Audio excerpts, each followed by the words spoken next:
La vicenda degli autovelox sequestrati dalla Procura di Cosenza è ora all'attenzione della magistratura contabile. Il Codacons ha presentato un esposto alla Corte dei Conti di 10 regioni italiane, tra cui il Veneto, dove erano installati gli apparecchi al centro dell'inchiesta. Nel mirino dell'indagine, 2 autovelox a Favero Veneto, lungo via Martiri della Libertà. Il comune nell'inchiesta è parte lesa, visto che al centro dell'indagine calabrese infatti c'è il titolare della ditta che ha fornito le apparecchiature alle varie amministrazioni locali. L'accusa è di frode in pubbliche amministrazioni. Gli accertamenti hanno rivelato la mancata omologazione delle apparecchiature, fatto surreale per l'Associazione Difesa dei Consumatori Adico, che auspica che le illegalità emerse portino al sequestro di altri autovelox. Ci auguriamo che siano solo i primi due, perché a riguardo noi non entriamo nel merito se una multa è giusta o se è sbagliata, ma di fronte al fatto che si utilizzano delle apparecchiature non omologate ci fa capire la gravità della cosa. Non riusciamo a concepire come fa una pubblica amministrazione a dotarsi di strumenti che non siano omologati, cosa che un privato non riuscirebbe a fare. Inevitabile a questo punto una raffica di ricorsi da parte di chi ha ricevuto sanzioni ed è ancora nei termini per impugnare le multe.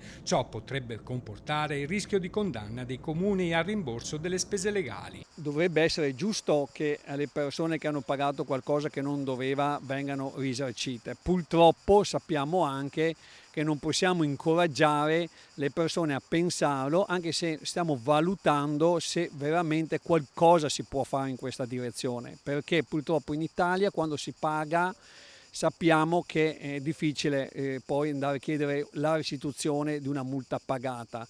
Diversamente chi invece gli è stata notificata e deve ancora pagarla, certamente gli si aprono dei scenari completamente diversi. I costi per le casse degli enti locali, tra i rimborsi agli automobilisti e mancate sanzioni legate allo spegnimento degli autovelox, potrebbero quindi essere ingenti e ricadere sulla collettività.